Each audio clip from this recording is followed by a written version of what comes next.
Hey, welcome back. Today I thought I might show you a little bit more about the trommel I built. This was designed to go out in the field and recirculate water, and as such I'm using a 500-gallon pump for the hopper here and this part, and the spray bar, which also is tied into the spray bar going inside the trommel. I'm using a 1,000-gallon pump. I have a discharge valve here. When open in the field, it'll clean out the sediment that's built up when you see that your sprayers are getting a little slow. That can also be caused by a low battery situation or a clogged pump as well. But for now, I want to take it apart a little bit and show you some of how I put it together. Okay, the first thing I want to do is take the trommel, or the boiler box off, which would incorporate taking the spray bar loose from the top, which is this right here. Now, this spray bar is designed in the field to where you take the end off loose here, and you can actually clean this out. And I will show you that right now. You just take your end off here and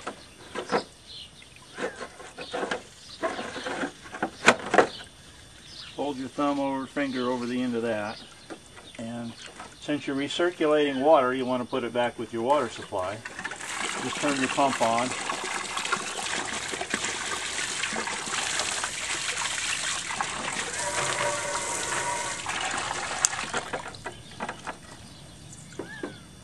Okay. Once you get that cleaned out, you'll see the difference it makes in the spray pattern. But for right now, we're going to leave that off. Okay, you want to take the other hose loose from the box. That's the sprayer in the box. And the box is designed just to lift off of the mount in the front and then slide back. Okay, now the box is loose, like you see inside the box. This is nothing more than a Home Depot tool carrying box with the center cut out of it, plate installed here to also to divert the flow of water. Comes in, goes down to the, put a center bar across here, goes through a 3-inch PVC 90. Okay, set this out of the way. Okay, I bought a belt that you make up, interchanging links to go over the 4-inch PVC trommel, which has a lot of weeds in it right now. This is the filter. Sometimes you can just take it, bang it on the ground and get rid of the weeds, or other times you can just take and rub it like this and get rid of the weeds. They're all dried out, especially it's very easy. This is a 1/2-inch screen. I also have a 1/4-inch one made up. Depends on how much you want to filter your gravel going into your sluice box. I find with the 1/4-inch screen, I will get a lot of rocks building up at the end, and they fall into the old gold pan with holes in it that I found. It will be easier panning the results when you use this screen, but of course if you run across a nugget that is larger than a 1/4 inch, then it's probably going to go out the other end, in which you might want to use your metal detector to check the tailings. The motor I'm using, not a good picture of it, is a little Honda windshield wiper motor, and I've also put up 2 plexiglass pieces to stop the spray from going out the sides, because it, like I said, is designed to recirculate the water. At the end, I put 2 rollers for the hold the trommel on the bottom, above, up, and I have 1 roller at the top to keep it from riding up. Holds it about in position. And going back to the front here, I have 2 rollers designed to hold the trommel in a down above the little hoppers that are designed to run one into each other here. So the trommel is being held up by the rollers, and it's emptying into these 2 hoppers right here, one into the other, and then down into the riffle box. I also have another roller right here. It is at the end of the trommel, and it keeps the trommel from backing up and going off kilter. They have a tendency to ride a little bit one way or another, and this seems to stop it. Okay, that's basically the breakdown of the trommel. The riffle box, it's separate from itself, and it just, you know, it comes apart, removes from the trommel. The trommel is very light.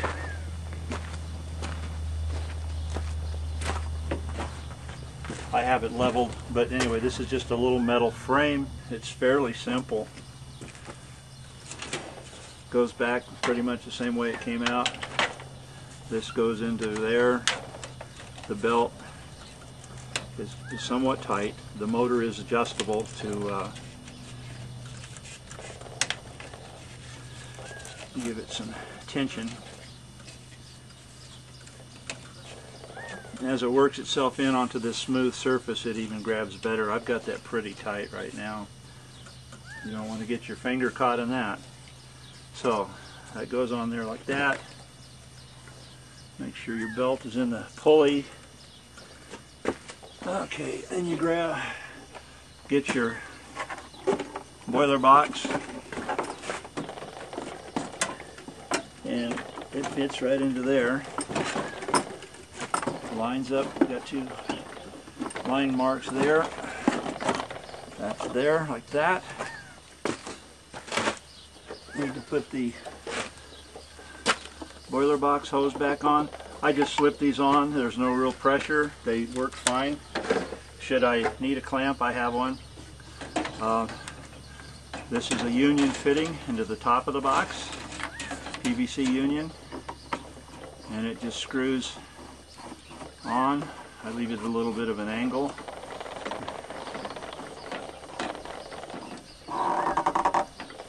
Okay, that's that. Everything's back together.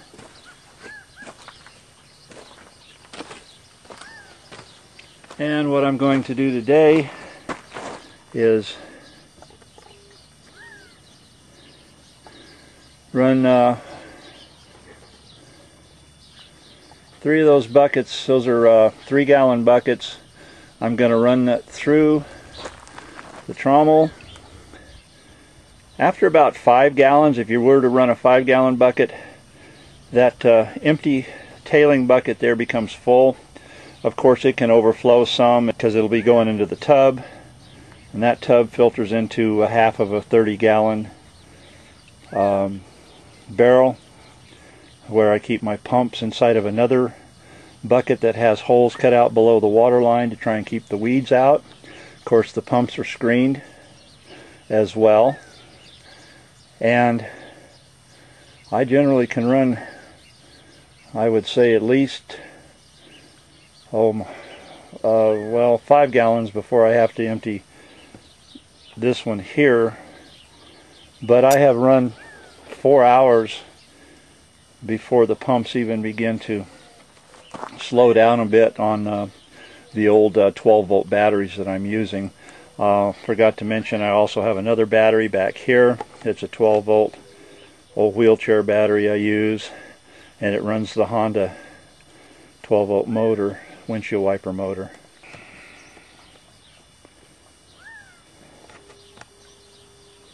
That's about it. That's how she works. Gotta apologize, it's not cleaned up. I've been using it. This is my wash plant. I have it all leveled and everything the way I want it. So it's a working little mini trommel that is designed to go in the field, but I found it serves me better leaving it set up here and hauling the dirt back and running it through. I have very little time I can spend in the field. Okay, let's get started running some dirt. Okay, I have the little jet dry in the water, and the spray bars seem to be working fairly well. Batteries might be a little low. They usually have a little more oomph than that. The water flow into the sluice box is excellent, and maybe you can see the bar inside the trommel is doing really well. It's a lot of water there. Anyway, I flip my little switch I have here, and that starts the trommel turning and getting ready to feed it dirt.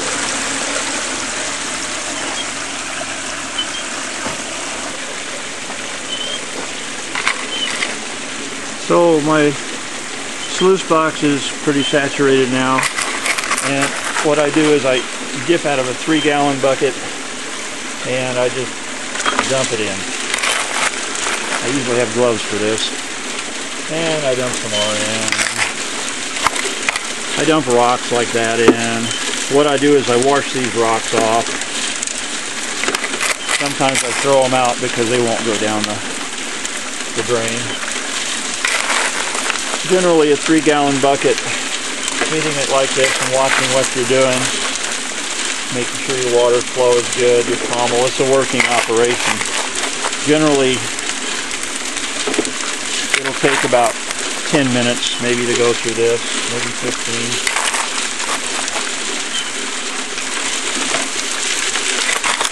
I usually get it loaded up a little bit.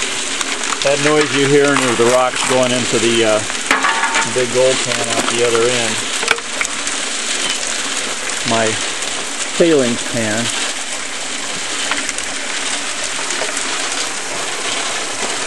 This is about what I have going. What I'll do is I'll go ahead and take my gloves and I'll swish that around and run that through.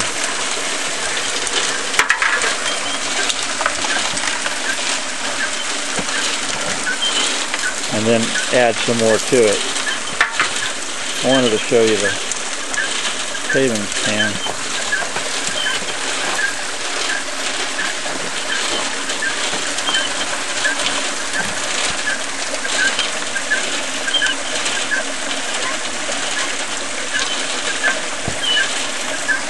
I'm going to get a better view of this.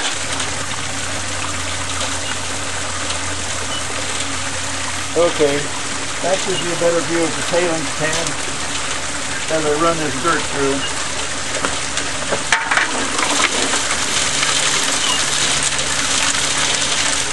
Put my gloves on and twist it around some, make sure it's good and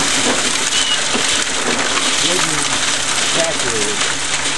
Once my rocks off, I look at them, the big ones, we won't go through. Don't like to run any flat rocks like this through.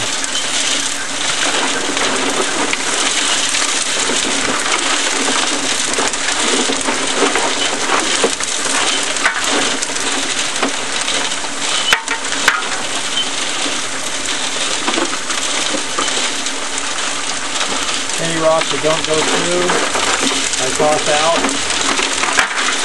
after looking at them, of course. And then grab some more dirt, start feeding it.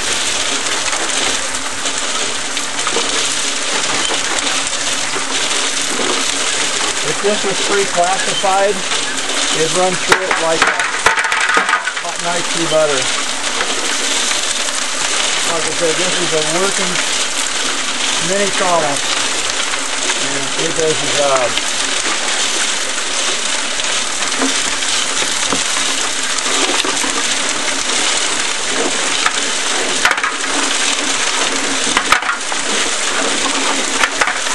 You can make everything on a larger scale, but then of course it would be something that you might want to have a trailer to take to your little thing. Got to keep an eye on the trommel, make sure it's spinning.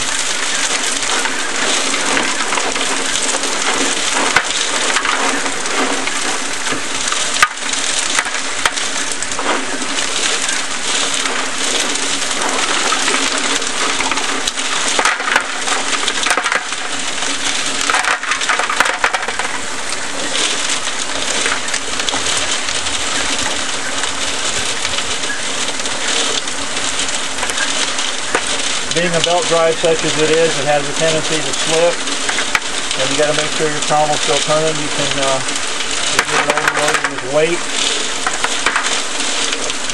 but it's nothing to get it going again.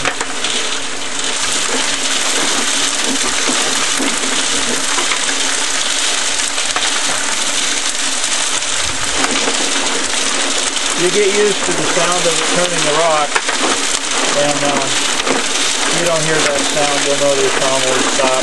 Sometimes a rock will get stuck up under here sometimes, and we'll stop it. It's nothing to get it out though, it's real easy.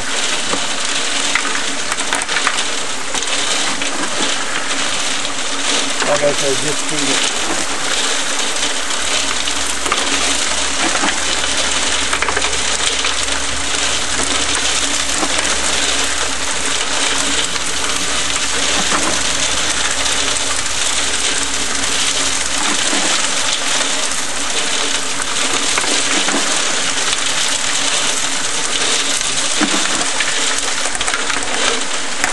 Okay, I'm going to pause the camera and bring you back over to the front end.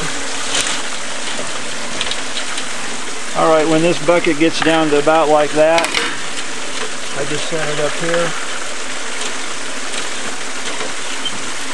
Put my gloves back on. This water and dirt will dry your hands completely out. I recommend wearing some kind of waterproof gloves for your hands. Anyway, I just take my scoop, shovel it in there. Yeah, see that, I guess. I'll just dump it in. That's 3-gallon bucket's history.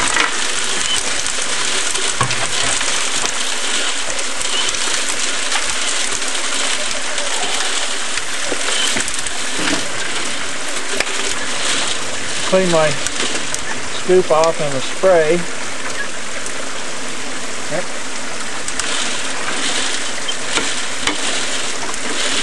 About that.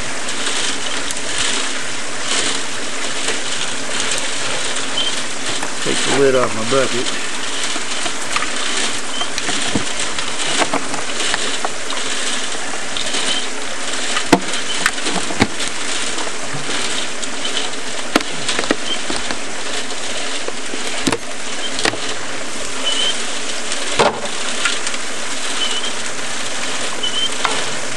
The squeaking you hear is probably one of the rollers. I never did oil them. They're just plain old bed frame rollers, I believe. And they're replaceable. Okay. Here's what we have for the next bucket. I want to show you the clean out right here. Not that I need it. There's the spray. It still looks pretty good. But watch what happens when I do a clean out on it. I put a bucket underneath this clean out valve because you save your water, it's recirculating. Turn it on. Let it run for a second or two. Turn it off. Check your spray bars.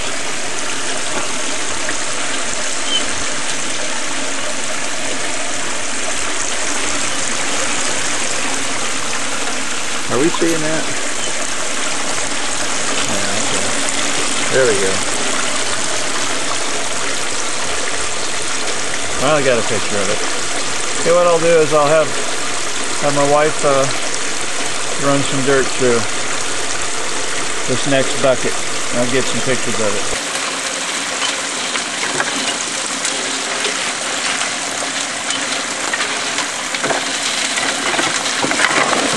My wife likes to use the scoop. That way she doesn't get her hands wet most of the time, but she also likes to wash the rocks off. The gold, fine gold could be stuck to the rocks.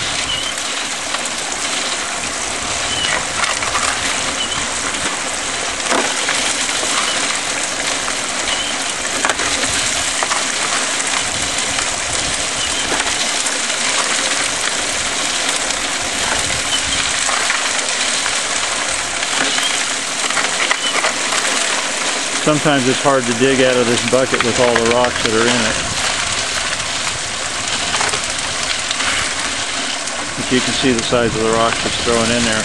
Not all of these will go down, but she will, like I said, wash them off and then toss them. Especially if they're rocks that were close to the bedrock, so to speak. And they go over in the rock pile. We're going to crush some of those later, maybe. See what's in them.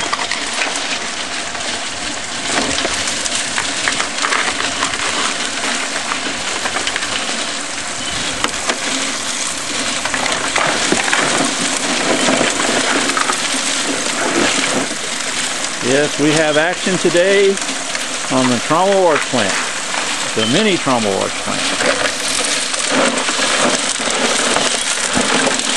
This is our setup.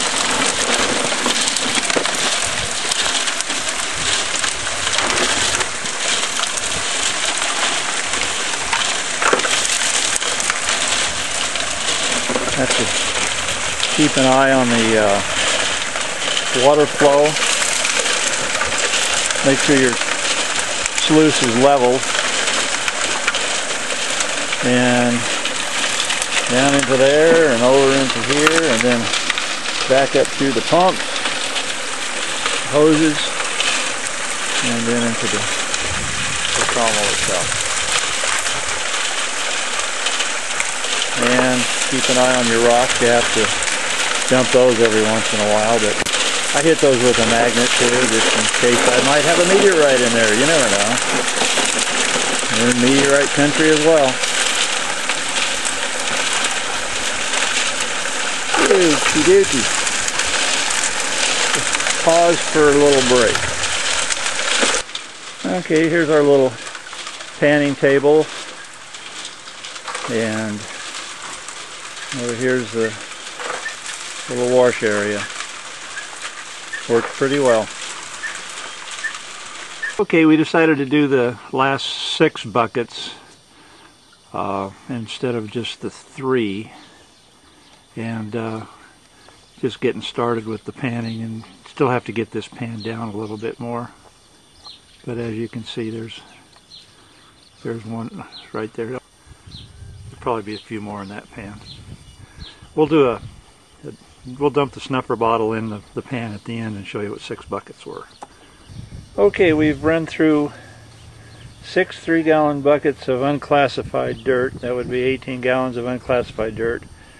And we ran it through the trommel and panned it all out, put it in a snuffer bottle, and this is what the clean out would be. We're going to empty the snuffer into the pan.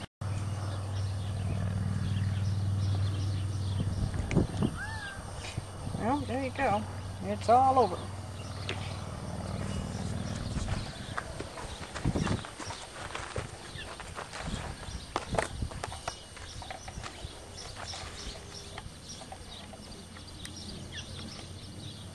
And so there's 18 gallons of dirt from Gold Basin.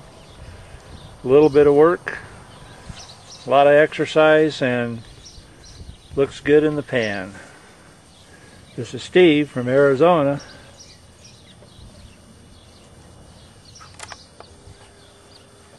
Bye for now.